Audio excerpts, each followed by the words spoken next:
P9 స్వాగతం. ముందుగా ముఖ్యాంశాలు. సర్దార్ దీక్ష దక్షత వల్లే నేడు మనం చూస్తున్న భారతావని. జిల్లా ఎస్పీ మల్లికా గార్గ్.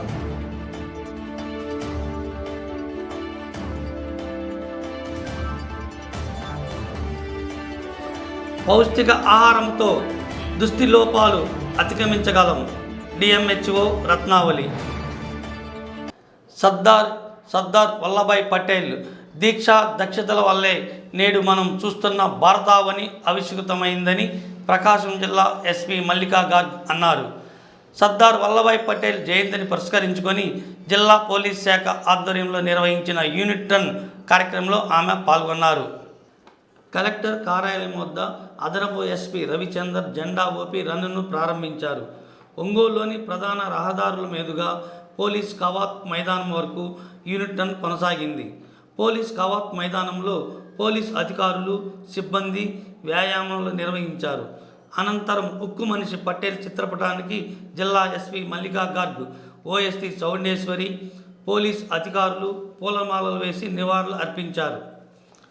ఈ సందర్భంగా పోలీస్ అమరవీరుల సంస్కరణ వారోత్సవాల సందర్భంగా నిర్వహించిన పోటీల్లో విజేతలకు బహుమతులు అందించారు.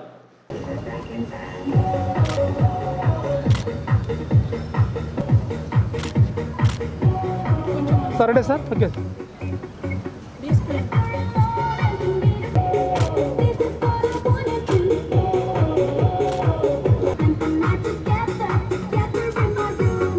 Integrity and security of the nation, and also in the spirit of unification of my country, which was made possible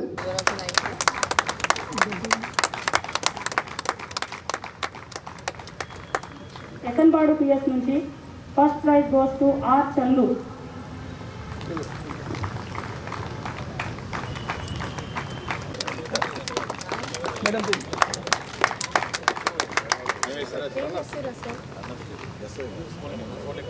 ఈరోజు కండక్ట్ చేసిన 3.5 km రన్నింగ్ లో ఫస్ట్ ప్రైజ్ గోస్ టు. అందుకనే సర్దార్ పటేల్ కి మనం ఐరన్ మ్యాన్ ఆఫ్ ఇండియా పేరుతో he is known. So that is because of his actions only. ఇంత కష్టపడి అందరితో కలిసి 500 persons కి కన్విన్స్ చేయడం to become part of India. That is very difficult job. But still, because of that, we are reaping the benefits right now. ఇప్పుడు imagine చేయండి, suppose Hyderabad ఒక nation ఉంటే, గుజరాత్ ఒక నేషన్ ఉంటే, ఆల్ స్టేట్స్ ఒక చిన్న చిన్న నేషన్స్ ఉంటే, it would be so difficult. మనం because of this unity of India we are able to have so many advantages. ఇక్కడ ఆంధ్రాలో ఉన్నాము, బట్ మనకి తెలుసు దట్ హిమాలయాస్ కూడా మనది. అదర్వైజ్ ఇమాజిన్ చేయండి, జస్ట్ ఆంధ్రాలో ఉంటే ఎలా ఉంది. ఆర్ ఢిల్లీ వాళ్ళకి ఓన్లీ ఢిల్లీలో ఉంటే ఎలా ఉంది. బికాస్ ఆఫ్ దిస్ మనం బిజినెస్ కోసం డిఫరెంట్ స్టేట్స్లో చేయవచ్చు. మన దగ్గర పోర్ట్స్ ఉంది, మౌంటైన్స్ ఉంది, ఎయిర్పోర్ట్స్ కోసం స్టేట్ ఉంది, దెన్ డెజర్ట్ ఉంది, seashore undi, all type of geography, all type of areas are because in the same country. So oka place is rich in some mineral, oka place is rich in agriculture. Punjab is rich in agriculture, that Punjab nunchi grains, wheat anni ikkada vastayi. Idi South India, East India rich in rice, ikkada nunchi rice akkada vaitundi without any issues. Otherwise, imagine it would be like so difficult. Inter-country relationships, అందరితో మాట్లాడి, it would be so difficult. Because of one, ఒకసారి ఇంత పెద్ద effort చేశారు సర్దార్ పటేల్ గారు. Because of that, we will forever get the benefit of that. So that is the greatness of Sardar Patel. And that is why on his birthday, our government has declared in past few years nunchi it is the day for unity, Rashtriya Ekta Divas, National Day for Unity.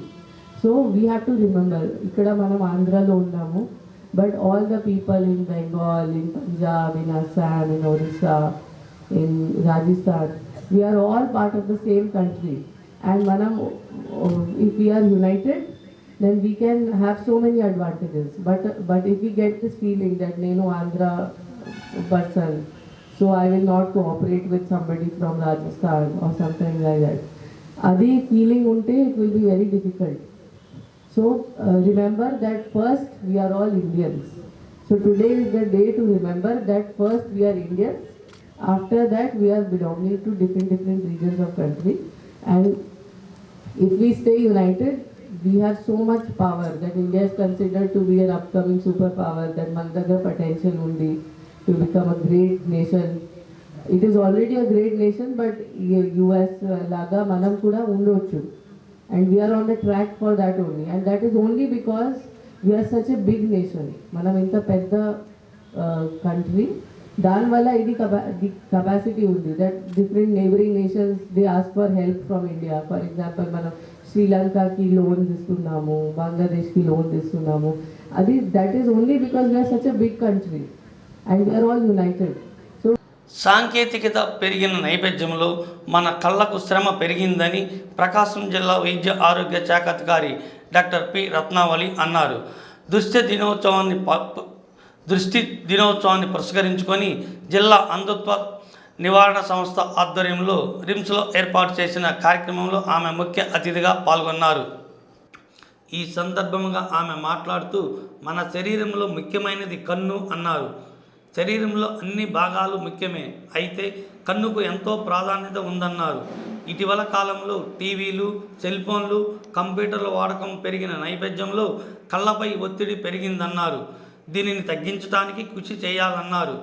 మంచి పోషక ఆహారాన్ని తీసుకోవడం ద్వారా దీన్ని అధిగమించవచ్చన్నారు. ఈ కార్యక్రమంలో RIMS superintendent doctor P Sriramulu, Venkataramana వైద్యశాల doctor Subrahmanyeswari పాల్గొన్నారు.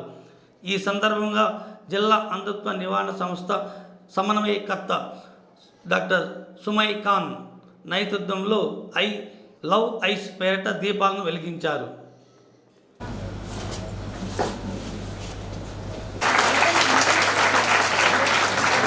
ఇలా క్లోజింగ్ డే సెరమనీ అనేది మనం జరుపుకుంటా ఉన్నాము. మీ అందరికీ తెలుసు 11th మనం ఫస్ట్ ఇనాగ్రేషన్ చేస్తున్నాము, ప్రపంచ దృష్టి దినోత్సవం. అలాగే మనకి అన్నిటికంటే కూడా ముఖ్యమైనది మన యొక్క శరీర భాగాల్లో ఐస్ అనేది చాలా ఇంపార్టెంట్. అవునా కదా? ఇప్పుడు ప్రతి ఒక్కటి కూడా మనం అంతకుముందు ఓల్డెన్ డేస్లో అయితే అన్నీ మాన్యువల్గా రాసుకొని చూస్తూ ఉండేవాళ్ళం, చదువుకోవడం కానీ అన్ని. ఇప్పుడు రాను రాను టెక్నాలజీ పెరిగిపోయి ప్రతి ఒక్కటి కూడా ఆన్లైన్ చూసుకోవడం, అలాగే మొబైల్స్, ఇంటర్నెట్ ఇవన్నీ కూడా పెరిగి మనం ప్రతిదీ కూడా మరి కళ్ళతో చాలా స్ట్రెయిన్ అయ్యే ప్రోగ్రామ్సే ఉంటున్నాయి. ముఖ్యంగా టీవీ కానీ అలాగే మనం చేసే డైలీ వర్క్స్ ఏదైనా కానీ మనం అన్నీ కూడా ఆన్లైన్ సిస్టమ్స్ ద్వారా జరుగుతూ ఉంది. దాన్ని బేస్ చేసుకొని మనం ప్రతిసారి కూడా కళ్ళు అనేది కొంచెం స్ట్రెయిన్ అవుతూ ఉన్నాయి. అలాగే మనం కొంచెం తీరిగ్గా ఉన్నప్పుడు ప్రతి వాళ్ళు ఎవరైనా కానీ అందరూ కూడా మరి మొబైల్ చూసుకోవడమే సరిపోతాం కదా. అంతకుముందు ఏదైనా మీటింగ్స్ కానీ ఇంకేదైనా ఇతర కార్యక్రమాలు చూస్తుండే వాళ్ళం, కానీ ఇప్పుడు ప్రతి క్షణం కొంచెం టైం జరిగితే చాలు మనం మొబైల్ చూస్తాం. అలాగే ఏంటంటే ఈ వాట్సాప్స్లు ఇంకా గ్రూప్స్ కూడా ప్రతిదీ కూడా మన కమ్యూనికేషన్ అనేది కూడా మనకి మొబైల్ ద్వారా జరుగుతూ ఉంది. కాబట్టి స్ట్రెయిన్ అనేది ఎక్కువ అవుతుంది. అలాంటి స్ట్రెయిన్ ఎక్కువగా కంజనైటల్ క్యాటరాక్ట్స్ అవి ఉండటం వల్ల చిన్నపిల్లల్లో మనకి విజన్ అనేది చాలా ఇబ్బందిగా ఉంటుంది. చిన్నపిల్లలకి ఆపరేషన్ చేయటం ఇవంతా కూడా ట్రీటబుల్ కాజెస్. మదర్ కనుక మంచి ఫుడ్ తీసుకొని ఇలా ఉంటే కంజనైటల్ క్యాటరాక్ట్స్ రావు. ప్రెగ్నెన్సీ టైంలో ఇన్ఫెక్షన్స్ అవి కూడా రాకుండా చూసుకుంటా ఉండాలి. అంతేకాకుండా కళ్ళు మీ ఏజ్ గ్రూప్ లో మేడం ఇందాక చెప్పారు, మొబైల్స్ డ్రై ఐ సిండ్రోమ్ అని వస్తుంది. చాలా టైం స్క్రీన్ టైం అట్లా బ్లింక్ రేట్ తగ్గిపోయి దాని ఇంకా చూడటం వల్ల ఎలక్ట్రానిక్ గ్యాజెట్స్ ఇవంతా కూడా ఎక్కువ యూజ్ చేయటం వల్ల డ్రై ఐ అనేది వస్తూ ఉండింది. అవంతా మీరు ట్రీట్ చేసుకోగలరు. Restricted time 1 hour or half an hour అని పెట్టుకొని రిక్రియేషన్ సైట్లో అంతే టైంలో మొబైల్ చూసుకుంటా. మొబైల్లో మనకి రిఫ్రాక్టివ్ ఎర్రర్స్ అంటే దృష్టి లోపాలు అనేవి కూడా పెరుగుతూ ఉంటాయి. ఒక సర్టన్ పీరియడ్ పెట్టుకొని అది అయిపోయిన తర్వాత eye drops, soothing eye drops వేసుకొని మొబైల్లో ఏఆర్సి గ్లాసెస్ అని, యాంటీ రిఫ్లెక్టింగ్ క్లోత్ గ్లాసెస్ అని వచ్చున్నాయి చాలా. దానికి అప్డేట్ అయ్యి చేసుకోవటం వల్ల మీ కళ్ళని మీరు ప్రొటెక్ట్ చేసుకోగలరు. అంతేకాకుండా రిఫ్రాక్టివ్ ఎర్రర్స్ ఉండి ఏదైనా సరిగ్గా కనిపించట్లేదు టీవీలో సర్టన్ డిస్టెన్స్ లో అట్లా అనుకుంటుంటే ఫస్ట్ టీచర్ ఐడెంటిఫై చేస్తారు స్కూల్ లెవెల్లో. అదే కనుక మీకు కూడా మనం కూడా right I left I close చేసుకొని ప్రతి ఏజ్ గ్రూప్ లో కూడా రిఫ్రాక్టివ్ ఎర్రర్స్, దృష్టి లోపాలు అనేది ప్రతి మన ఐసైట్ బాధ్యత ఏంటి, ఎలా కాపాడుకోవాలి అనేది. సో ఈ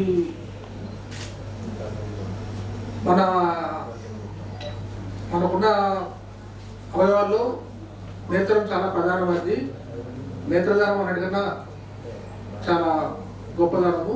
ఎందుకంటే నేత్రదానం చేయడం అంటే మనం చనిపోయిన తర్వాత ఆ ఐబాల్ను తీసి కార్నియాను ట్రాన్స్ప్లాంట్ చేస్తారు. సో దానివల్ల ఎవరికైతే విజన్ పోయిందో వాళ్ళకు విజన్ వస్తుంది. సో ఈ నేత్రదానం గురించి మనం as a medical student, as a student nurse, as a faculty, డాక్టర్గా మనం అవగాహన కల్పించుకొని 10 మందికి చెప్తే తప్పకుండా మనం నేత్రదానం బాగా ఎంకరేజ్ చేయడం వల్ల చాలామందికి ప్రపంచంలో చాలామంది కార్నియా దెబ్బతినడం వల్ల సైట్ కోల్పోయి వాళ్ళు చూపు లేకుండా బతుకుతూ ఉంటారు. వాళ్ళందరూ కూడా మనం వాళ్ళ అంధకారం నుంచి బయటకు తీయచ్చు. సో ఆ విషయాన్ని మేము గుర్తుపెట్టుకోవాలి. ముఖ్యంగా మేడం ఇందాక చెప్పినట్టు సో విజన్ లాస్ కావడానికి చాలా కారణాలు ఉంటాయి. కొన్ని రివర్సిబుల్, కొన్ని రివర్సిబుల్, కొన్ని కంజెంటల్గా వస్తాయి, కొన్ని ఇన్ఫెక్షన్ ద్వారా వస్తాయి, కొన్ని ఇంజరీస్ ద్వారా వస్తాయి, కొన్ని డిసీజ్. పిల్లలు అద్దాలు పెట్టుకోకూడదు ఇప్పుడే ఎందుకు అలా అనుకుంటారు మన వాళ్ళు చాలా మంది. సో అవంతా తప్పు అన్నమాట.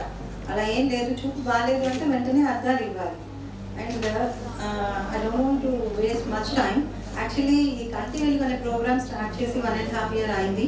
అండ్ మా స్టాఫ్ చాలా మంది కంటి వెలుగులో చాలా కష్టపడి పగలు రాత్రి పనిచేశారు. వాళ్ళందరికీ ఈరోజు నేను ఫెలిసిటేట్ చేయాలని ఇక్కడికి ఇన్వైట్ చేశాను.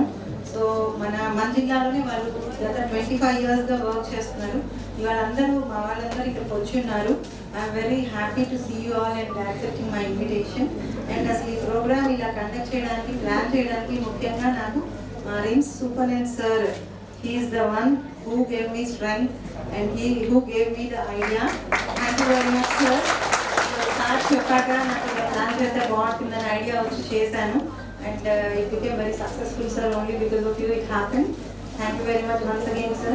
అండ్ మన జిల్లాలో ప్రైవేట్ హాస్పిటల్స్ వాళ్ళని కూడా మేము ఇన్వాల్వ్ చేస్తాం. సో ఎవరికైనా కళ్ళు బాగాలేవు అంటే బాగు చేసేది ప్రైవేట్కి వెళ్ళొచ్చు, గవర్నమెంట్కి వెళ్ళొచ్చు. కానీ ఐస్ అంటే అంధత్వం లేకుండా ప్రజల కోసం సేవ చేసే దాంట్లో భాగంగా ఇంతకుముందు ఆలూరి భాస్కరరావు సార్ కూడా ఉండేవాళ్ళు. ఇప్పుడు గ్లోబల్ యాక్షన్ టీమ్ మీటింగ్ కొత్త కూరగాయల మార్కెట్ వద్ద గల రెడ్ క్రాస్ బిల్డింగ్ నందు regional chairman PMJF Mangalagali Narasimharao ఆధ్వర్యంలో ఘనంగా నిర్వహించారు.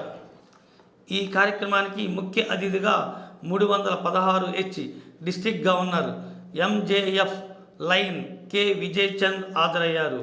ఈ కార్యక్రమంలో Lion governor Vijay Chand, ZC Naimatullah Basha, Lions governor Vijay Chand, Balaswamy, Mohan Rao, Prakash, Konjeti Naresh, zone chairman Subbaiah, cabinet PRO Nimmagadda Venkateswarlu తదితరులు పాల్గొన్నారు. ఓకేనా. రీజనల్ 5 రీజనల్ గ్యాట్ మీటింగ్ ఈ రోజున రీజన్ చైర్మన్ నరసింహరావు గారి ఆధ్వర్యంలో ఒంగోలులో రెడ్ క్రాస్ బిల్డింగ్లో ఈ రోజున ఏర్పాటు చేయడం జరిగింది. ఈ రీజన్లో ఉన్నటువంటి 7 క్లబ్స్ సంబంధించినటువంటి పిహెచ్టీలు ఈ రోజున ఇక్కడ హాజరవడం జరిగింది. వీరికి రీసోర్స్ పర్సన్స్గా పాస్ట్ గవర్నర్ బాలస్వామి గారు, అదేవిధంగా మన ప్రకాష్ గారు, వీరిద్దరూ కూడా అద్భుతంగా రీజనల్ గ్యాట్ ఏ విధంగా ముందుకు పోవాలి, క్లబ్స్ ఏ విధంగా ముందుకు పోవాలి, మెంబర్షిప్ని ఏ విధంగా పెంచాలి, లీడర్షిప్ని ఏ విధంగా డెవలప్ చేయాలి అనే దాని గురించి సవివరంగా ఈ క్లబ్స్ అన్నిటికి కూడా టీచ్ చేయడం జరిగింది. వారికి మరియు రీజన్ చైర్మన్కి అదేవిధంగా ప్రకాశం, గుంటూరు జిల్లాలు కలిసినటువంటి లయన్స్ డిస్ట్రిక్ట్ 316Hలో మొదటి రీజియన్ గ్యాట్ మీటింగ్ ఇక్కడ ఒంగోలులో నిర్వహిస్తున్నారు. దీనికి అద్భుతంగా ఈ కార్యక్రమాన్ని నిర్వహించినటువంటి మా రీజనల్ చైర్మన్ నరసింహారావు గారికి, అలాగే ఈరోజు ఈ కార్యక్రమానికి బిజీగా ఉన్నా కూడా ఇక్కడ విచ్చేసినటువంటి మా గవర్నర్ గారు అయినటువంటి విజయ్ చంద్ గారికి అందరికి కూడా అభినందన తెలియజేస్తున్నాం. అలాగే క్లబ్బులో యాక్టివిటీస్ ఎలా చేయాలి, ఎలా ముందుకు సాగాలనే ఉత్సాహంతో ఇక్కడికి అన్ని క్లబ్బుల ప్రెసిడెంట్లు, సెక్రటరీలు, ట్రెజరర్లు విచ్చేశారు. వారు చక్కగా ఈ కార్యక్రమంలో అనేక విషయాలు నేర్చుకున్నారు. దాన్ని ఇంప్లిమెంట్ చేసి లయన్స్ ఇంటర్నేషనల్ యొక్క 316Hలో ఈరోజు గ్యాట్ మీటింగ్ ఇక్కడ ఏర్పాటు జరిగింది. ఈ రీజనల్ మీట్కి చీఫ్ గెస్ట్గా డిస్ట్రిక్ట్ గవర్నర్ విజయ్ చంద్ గారు, ఈ జిఎల్టీ క్లాస్కి గవర్నర్ బాలస్వామి గారు, ప్రకాష్ గారు అటెండ్ అయ్యారు.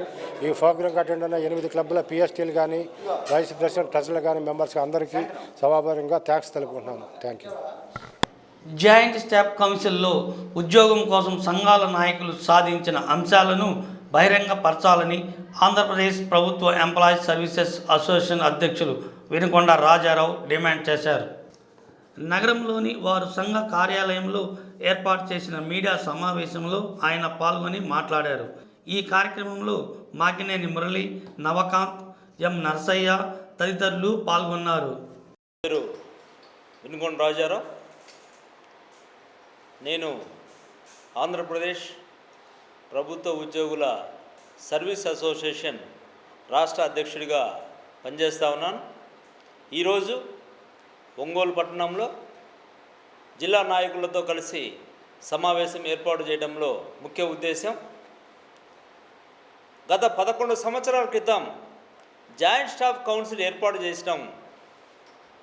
ఆ తరువాత నిన్న అనగా 29వ తారీఖున గుర్తింపడ్డ సంఘాల ద్వారా ప్రభుత్వం చర్చలకు ఆహ్వానించి ఉద్యోగుల సమస్యలను పరిష్కరించడానికి నిన్న వచ్చినటువంటి మంచి అవకాశం, నిన్న ఒక ఘట్టం. అయితే చర్చలకు వెళ్ళకముందు అనేక సంఘాల నాయకులు మేమే భరోసా, మేమే అండ చెప్తూ మేము నమ్ముతున్నాం, మిగతా ఉద్యోగులను నమ్మిస్తున్నాం. కానీ జాయింట్ స్టాఫ్ కౌన్సిల్కి వెళ్ళినటువంటి మీరు ఏమి జరిగిందో ఉద్యోగులకు మేలుకరమైన అంశాలు తెలియజేయకుండా సైలెంట్గా మౌనంగా ఉండటానికి అర్థం ఏంటో మీరే తెలియజేయాల. ఉద్యోగ లోకాన్ని రెచ్చగొట్టి పెట్టినారు. మేమే సాధిస్తాం, మేమే ఉద్యోగుల హక్కుల్ని పూర్తి స్థాయిలో మేమే అండ అంటూ మీరు ఇచ్చేటటువంటి స్టేట్మెంట్లు అయితేమి, మీరు చేసే సోషల్ మీడియాలో చేసేటువంటి హల్చల్ అయితేమి, వాటి ద్వారా ఉద్యోగుల్ని మీరు రేకెత్తించి ఆశల్ని ఈరోజు జాయింట్ స్టాఫ్ కౌన్సిల్లో ఏం జరిగిందో ఉద్యోగులకు మేలుకరమైనటువంటి అంశాలని చెప్పకపోవడం చాలా బాధాకరం. కారణం ఏంటో మాకు తెలియడంలే. సాధారణ ఉద్యోగులుగా ఉన్నటువంటి మాకు ప్రభుత్వంతో జరిగినటువంటి చర్చలు ఏం జరిగిందో తెలియకపోవడం చాలా విచారించదగ్గ విషయం. ఎందుకంటే ప్రభుత్వం ఉద్యోగులకు మేలు చేయాలనే ఉద్దేశంతో ప్రభుత్వం అధికారంలోకి వచ్చిన వెంటనే 27% ఇచ్చి 27% ఐఆర్ ఇచ్చి నేను ఉద్యోగుల పక్షమనేటువంటి అంశాన్ని తెలియజేసి ఉద్యోగులతో ఫ్రెండ్లీ ప్రభుత్వం అనేటువంటి సంకేతాలను ఇచ్చింది. అయితే ప్రభుత్వంతో మాకు పేచీలే. కానీ ఉద్యోగ సంఘ నాయకులు ఏం చేస్తూ ఉన్నారో తెలియజేయాల్సిన బాధ్యత, నైతిక బాధ్యత మీకు ఉందా లేదని అడుగుతా ఉన్నాం. ఎందుకంటే మీరు ఇచ్చేటటువంటి స్టేట్మెంట్లు అయితేమి, మీరు చేయించే సోషల్ మీడియాలో మీరు ఇచ్చే భరోసాలు అయితేమి, వాట్సాప్లో యుద్ధాలు అయితేమి, వాటిని బేస్ చేసుకొని ఉద్యోగ లోకమంతా ఆశలతో ఉన్నటువంటి పరిస్థితిలో మీరు సైలెంట్గా వెళ్ళిపోవడం, మా ఆశల మీద నీళ్లు చల్లినారా ఈ సంఘ నాయకులు అనేటువంటి బాధ, ప్రశ్న ప్రతి ఒక్క ఉద్యోగిలో ఉంటుంది. దాన్ని స్పష్టం చేయాల్సిన బాధ్యత సంఘ నాయకులపై ఉందనే విషయాన్ని తెలియజేస్తా ఉన్నాను. బాధలో మీరు అడ్వైజర్ పోస్టును కూడా రద్దు చేయించడానికి చూపించినటువంటి చొరవ, ఉత్సుకత, ఉద్యోగుల హక్కులు సాధించడంలో, ఉద్యోగుల ఆత్మగౌరవం నిలబెట్టడంలో ఎందుకు లేదని ప్రశ్నిస్తా ఉన్నాం. ఎందుకంటే ఈ ప్రభుత్వం ప్రజల కోసం పెడుతున్న ప్రతి సంక్షేమ ఫలాల్ని ప్రజలకు అందించడానికి ఉద్యోగులే ప్రధాన కారణం. ఉద్యోగులతో ప్రభుత్వం ఫ్రెండ్లీగా నడుస్తూ ఉంది. అయితే నాయకులే ఇప్పుడు ప్రభుత్వం నమ్మటం లేదా? ఇది మాకు వస్తున్న సందేహం. కాబట్టి మేము అడుగుతా ఉన్నాం, చర్చలకు వెళ్ళినటువంటి నాయకులైనటువంటి మీరు ఉద్యోగులకు మేలుకరమైనటువంటి అంశాలు ఏం జరిగినాయి, ఎన్ని సాధించారో బహిరంగం పరచాలని చెప్పేసి ఆంధ్రప్రదేశ్ ప్రభుత్వ ఉద్యోగుల సర్వీస్ అసోసియేషన్ డిమాండ్ చేస్తూ ఉంది. పత్రికా ప్రకటన ద్వారా, మీడియా ద్వారా మేము అడుగుతా ఉన్నాం. ఈ రాష్ట్ర ఉద్యోగులకు భరోసా మేమే అని చెప్పినటువంటి నాయకులు ఎందుకు మౌనంగా ఉన్నారో తెలియజేయాల్సిన అవసరం ఎంతైనా ఉందని మేము డిమాండ్ చేస్తూ ఉన్నాం. మీరు స్పష్టం చేయాలి ఈ రాష్ట్ర ఉద్యోగులకు ఏ అంశాల మీద మీరు ఉద్యోగులకు మేలు చేసినారో ఆ అంశాన్ని స్పష్టంగా తెలియజేయాల్సినటువంటి గురుతర బాధ్యత కూడా మీ పైన ఉంది. ఇక ఉద్యోగులు మిమ్మల్ని నమ్మినారు కనుక మా నాయకులు మాకేదో సాధించి పెడతారు, మా ఆత్మగౌరవాన్ని కాపాడతారు, మా హక్కుల్ని కాపాడతారు, మాకు రావాల్సిన రాయితీలను ఇప్పిస్తారు అనేటువంటి విషయంలో ఈ రాష్ట్ర ఉద్యోగులందరూ మీ వైపు చూస్తూ ఉన్నారు. మీరు రేకెత్తించినటువంటి ఆశల పొలాల మీద ఉద్యోగులు ఊగిసలాడుతున్నారు. అయితే నిన్న ఏం జరిగింది స్పష్టం చేయాల్సినటువంటి బాధ్యత మీపై ఉందని మేము కూడా డిమాండ్ చేస్తూ ఉన్నాం. ఉద్యోగుల పక్షాన అన్ని కేడర్ ఉద్యోగులకి ప్రాతినిధ్యం వహిస్తూ సర్వీస్ అసోసియేషన్ ద్వారా మేము విజ్ఞప్తి చేస్తూ ఉన్నాం, డిమాండ్ కూడా చేస్తూ ఉన్నాం. మీరు స్పష్టం చేయాలా. ఈ రాష్ట్ర ఉద్యోగులకు, అన్ని కేడర్ ఉద్యోగులకి భరోసా ఇచ్చేటటువంటి సంకల్పంతోనే కొత్త సంఘం అనేటువంటిది ఏర్పాటైంది. అది ఈ రాష్ట్రంలోనే సర్వీస్ అసోసియేషన్ లేనందువల్ల. కళల దండోర ఆధ్వర్యంలో స్థానిక ఎన్టీఆర్ కళాక్షేత్రంలో చంద్రవంక నవల్ ఆవిష్కరణ సభ నిర్వహించారు. ఈ కార్యక్రమానికి ముఖ్య అతిథులుగా MLC Dokka Manikya Varaprasad, lead cap chairman Kakumani Rajasekhar, కవి బద్దిపూడి జయరావు తదితరులు పాల్గొన్నారు.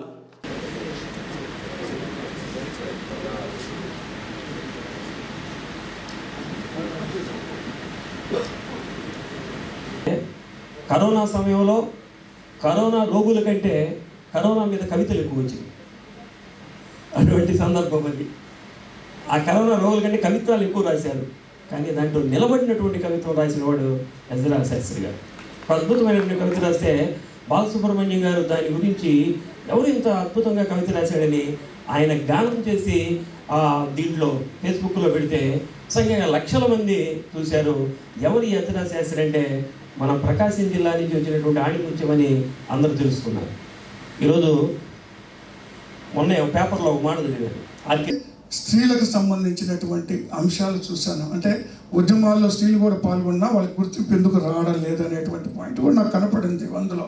అవే చూసాను నేను. అవన్నీ ఇంకా చదవాలి, బుక్ అంతా చదవడానికి ఇప్పుడు కుదరలేదు నాకు. నేను మరొకసారి చూస్తాను.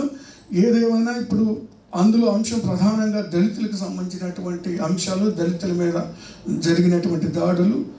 అది ఈరోజు కాదు, అంటే నేను కూడా మరి చదువుకున్న రోజుల్లో కారంచేడు ఉద్యమం గురించి కూడా అందులో ప్రస్తావించాను. ఆ ఉద్యమంలో నేను కూడా ఆ రోజు పాల్గొన్నటువంటి పరిస్థితులు ఉన్నాయి. ఆ రోజు ఒక ఒంగోలు కేంద్రంగా ఏబిఎం కాలేజీలోనే మేము అనేకమైనటువంటి సమావేశాలు, అనేకమైనటువంటి కార్యక్రమాలు రూపకల్పన చేసినటువంటివి కూడా ఒంగోలు, చీరాల్లో దీనికి సంబంధించినటువంటి ఉద్యమానికి సంబంధించినటువంటి అంశాల మీద చర్చలు, ఉద్యమం రూపకల్పన అనేటువంటిది కూడా చేస్తుంది అనే విషయం కూడా నాకు తెలుసు. అయితే ఈ దళితుల సమస్యల మీద రాశారు. అది ఈ రోజు సమస్య కాదు, అది ఒక కారంచేడే కాదు, అనాదిగా. అంటే అది పేదరికం వల్ల కావచ్చు, లేదా కల్చర్ విషయమై చాలా చర్చ జరగాల్సిన అవసరం. కల్చర్ లేకపోవటం వల్ల, లేకపోతే కల్చర్లో వచ్చే మార్పుల్ని సంగ్రహించలేకపోవటం వల్ల, దాన్ని స్వీకరించలేకపోవటం వల్ల ఆ మార్పుల్ని ఒక లుంగీ కల్చర్ వచ్చేసింది మన పల్లెలో. నేను ఒక రాజకీయ కార్యకర్తగా పల్లెలోకి వెళ్తున్నప్పుడు ప్రతి పల్లెలో ఆ టీ కొట్లమ్మడి, బడ్డీ కొట్ల దగ్గర ఆ పాన్లు వేసుకొని, జర్దా గిల్లు వేసుకొని గంటలు గంటలు పని పాటలు లేకుండా పల్లెల్లో అట్లా నిలబడి ఉంటారు. వాళ్ళు పోసుకోలు ముచ్చట్లు చెప్పుకుంటా, ఆడవాళ్ళు పనిచేస్తూ ఉంటే, భార్యలు పనిచేసి కష్టపడుతూ ఉంటే టయానికి పోయి అన్నం తినడం, జద్దా పాన్లు వేసుకోవటం, పాన్ పరాగులు వేసుకోవటం, లేకపోతే మందు దొరికితే మందు తాగడం.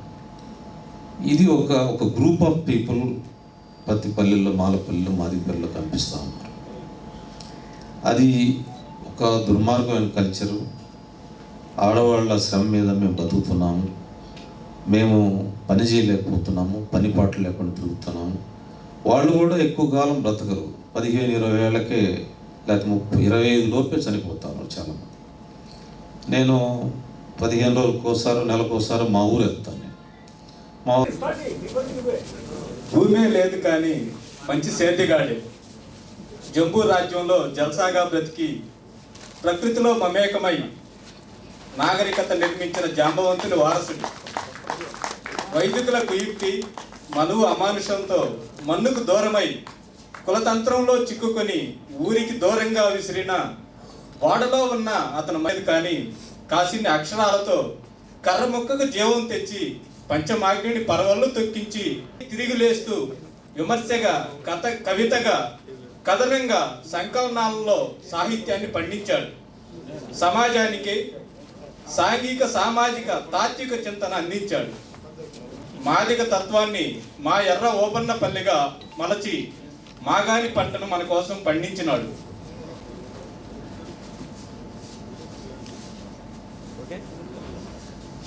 లేకుండా వచ్చిన తక్కువ మంది అయినా, ఇంకో విషయం ఏంటంటే మా ఆఫీసు సిబ్బంది చాలామంది వచ్చారు. వారందరూ కూడా ఎంతో శ్రమ తీసుకొని రావడం, మా డ్రాయింగ్ ఆఫీసర్ వారు కూడా వచ్చి చాలాసేపు ఎంతో ఓర్పుతో శ్రమ తీసుకొని వారు కూర్చోవడం కూడా నాకు చాలా ఆనందదాయకం. అన్న రాజశేఖర్ అన్న, తర్వాత మాణిక ప్రసాద్ అన్న, ఇద్దరు కూడా వారు ఎన్ని పనులు ఉన్నప్పటికీ ఎంతో శ్రమ కోర్చి వారు ఇక్కడికి వచ్చి నా చంద్రవంకని సమాజానికి పరిచయం చేయడం చాలా ఆనందదాయకం. అసలు చంద్రవంక దీని భావం ఏంటి అని చెప్పేసి చాలామంది అనుకోవచ్చు. ఒక సందర్భంలో ఒకలాంటి ఉద్యమం జరుగుతున్నప్పుడు ఆ ఉద్యమం అసలు వర్గమా లేకపోతే సమాజమా, కులమా అని చెప్పేసి ఒక పెద్ద డిబేట్ జరిగింది. అక్కడ పెద్ద డిబేట్ జరిగినప్పుడు కులం గురించి మాట్లాడాలి అని చెప్పేసి ఆ అమ్మాయి మాట్లాడి ఆ ఉద్యమంలో నుంచి బయటకు వచ్చేసింది. బయటకు వచ్చిన తర్వాత మేము డిగ్రీ చదివేటప్పుడు మా పక్క రూమ్లో ఉంది. మా పక్క రూమ్లో ఉన్న తర్వాత మేము చదువుకుంటుంటే నా దగ్గర మాస్ దాస్ క్యాప్టెన్ ఉంటే ఆమె తీసి ఇలా చూసింది. అది అమ్మాయి ఏదో చదువుకున్నట్టుంది అనుకున్నాను నేను. అట్లా పరిచయమైన అమ్మాయి మా విజయ్ని ప్రేమించింది. తర్వాత కారంచేడు, చుండూరు ఉద్యమాల్లో మేమంతా కలిసి పనిచేసాం, వెళ్ళాం. అది కాదు అని చెప్పేసి ప్రత్యామ్నాయంగా కూడా విప్లవోద్యమమే కాదు, ఆల్ ఇండియా సేవాస్థం రాష్ట్ర సదస్సును ఒంగోలులో నిర్వహించారు. అంబేద్కర్ భవనంలో జరిగిన కార్యక్రమంలో ఆల్ ఇండియా సేవాస్థం అధ్యక్షులు కె నాగేశ్వరరావు ముఖ్య అతిథిగా పాల్గొన్నారు. ముందుగా సర్దార్ వల్లభాయ్ పటేల్, డాక్టర్ బిఆర్ అంబేద్కర్ చిత్రపటాలకు పూలమాలలు వేసి నివాళులర్పించారు. ఈ సందర్భంగా నాగేశ్వరరావు మాట్లాడుతూ ఆల్ ఇండియా సేవాస్థం ద్వారా ప్రజల్లో అవగాహన కార్యక్రమాలు చేపడుతున్నామని తెలిపారు. ఈ కార్యక్రమంలో ప్రొఫెసర్ రత్నాకర్, అల్లరి రామయ్య, యాదాల అరుణకుమార్, వేణు, సదానందరావు, యాదార నిర్మల్, సాగర్, పర్య వెంకట్రావు, నూకతోటి బాబురావు, యాదారి సత్యం, చప్పిడి రవిశంకర్ తదితరులు పాల్గొన్నారు.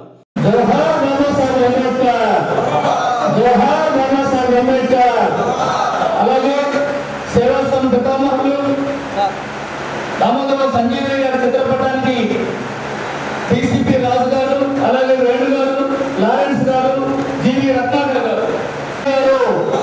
జోహార్ దామోదర సంజీవయ్య గారు. సంజయ్ ఆశయాలను థ్యాంక్ యూ. పర్య వెంకటరావు గారు పీటీఏ రాష్ట్ర అధ్యక్షులు, అలాగే డాక్టర్ జీవి రత్నాకర్ గారు, మొత్తం గారు రండి, బాబురావు గారు పూలతో నివాళులు అర్పిస్తూ ఉన్నారు.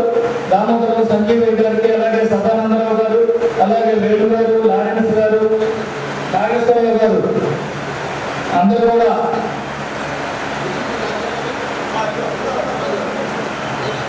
Thank you.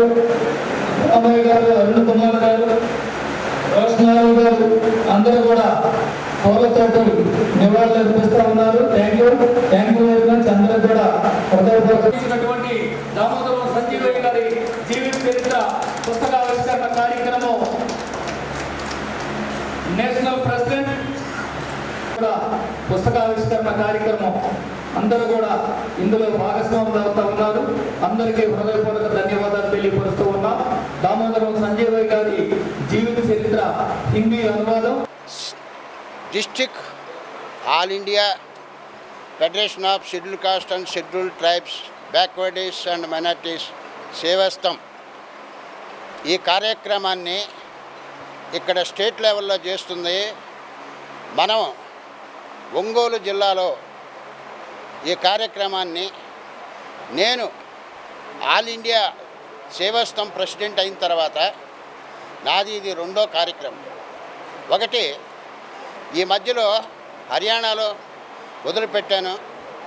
దాని తర్వాత మన స్టేటు, మన జిల్లా ఎక్కడైతే నేను పుట్టానో అక్కడి నుంచి ఈ కార్యక్రమాన్ని మొదలుపెట్టాలని చెప్పని తలుసుకున్నాను.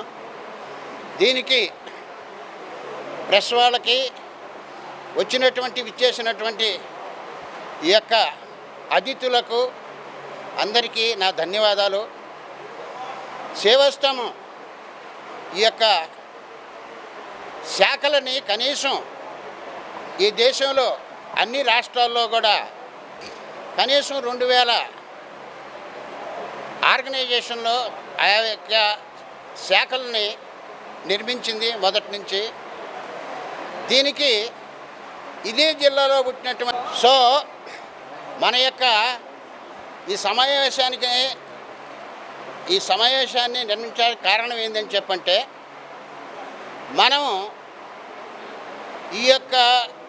ఈ పరిస్థితుల్లో ఉన్నటువంటి ఈ డిప్రెస్డ్ క్లాసెస్ ఈ టైంలో ఈ సేవాస్థము అనేటువంటిది వీళ్ళందరినీ కూడా అంబేద్కర్ రాజ్యాంగంలో రాసినటువంటి కాన్స్టిట్యూషనల్ రైట్స్ దానికోసం వీళ్ళందరిలో కూడా ఒక అవేర్నెస్ అనేటువంటిది లేపి ఈ ఉద్యమాన్ని ఎలాగంటే ప్రజల్లోకి తీసుకెళ్ళి మోటివేట్ చేసి మన యొక్క ఆగేటువంటి వీళ్ళ యొక్క economic and social and educational ఇన్స్టిట్యూట్ని స్థాపించి మనం అందరూ కలిసి పనిచేసుకొని ఈ కరోనా అనేటువంటిది అన్నీ అమలుపరుస్తూ ఎలాగని చెప్పనంటే దీన్ని ఎదుర్కోవటం ఎలాగనేటువంటిది మనం మోటివేట్ చేసుకుంటూ ఈ సంస్థ బీసీ మైనారిటీ సేవాస్థం అనేది డాక్టర్ బిఆర్ అంబేద్కర్ రాసిన రాజ్యాంగంలోని నిబంధనల ప్రకారము మన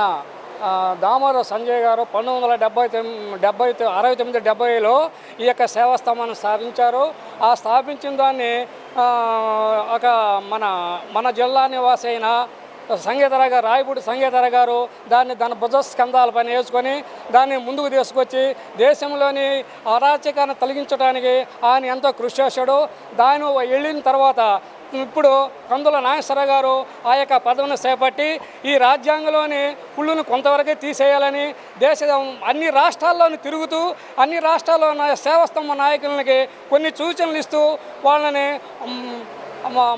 బలోపేతం చేయడానికి ఎంతో కృషి చేస్తున్నాడు. కనుక ఈ సేవాస్తంభం అనేది ఆల్ ఇండియాలో ఉన్నది కనుక ప్రతి వారు ఈ యొక్క ఫౌండర్గా ఉన్నారు కాబట్టి సంజయ్ గారి జీవిత చరిత్ర తెలుగులో ఉన్నది. దాన్ని నేను హిందీలోకి అనువాదం చేస్తున్నాను. నేను డాక్టర్ జీవి రత్నాకర్ ఉర్దూ యూనివర్సిటీ హైదరాబాద్లో హిందీ ప్రొఫెసర్గా ఉన్నాను. సంజయ్ గారు చేసిన సేవలకి గుర్తుగా నాగేశ్వరరావు గారి ఆధ్వర్యంలో ఢిల్లీలో బాపు భవన్ అని చెప్పి చాలా పెద్ద బిల్డింగ్ ఉంది. దాంట్లో స్కూల్ కూడా నడిపిస్తుంటారు. అట్లాంటి సంజయ్ గారి శత జయంతి సందర్భంగా ఈ సేవాస్థమి కార్యక్రమం తీసుకోవడము ప్రకాశం జిల్లా కమిటీ నుంచి నాగేశ్వరరావు గారు కానీ మన రావడం కానీ అదేవిధంగా ఈ ఆర్గనైజేషన్ని భుజాల మీద వేసుకొని మాల్కొండయ్య గారు, రామయ్య గారు, అదేవిధంగా అరుణ్ కుమార్ గారు, నాయకుడు కందుల నాగేశ్వరరావు గారు ఒంగోలు వచ్చి ఇంత గొప్ప కార్యక్రమం ఆయన ద్వారా నిర్మించి అదేవిధంగా మన సంజయ్ గారు, సంగీతరావు గారు అంటే సంజయ్ గారు పౌండరు, ఆయన పెట్టిన ఆశయాలను రాయపూర్ సంగీతరావు గారు కొంతకాలం నడిపించి ఆ తర్వాత మా నాగేశ్వరరావు గారు చేపట్టారు.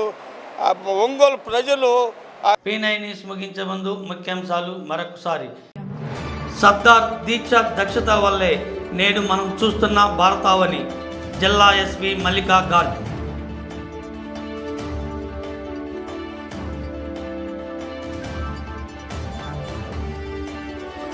పౌష్టిక ఆహారంతో దుస్థి లోపాలు అధిగమించగలం DMHO రత్నావళి. ఈ వార్తలు ఇంతటితో సమాప్తం. నమస్కారం.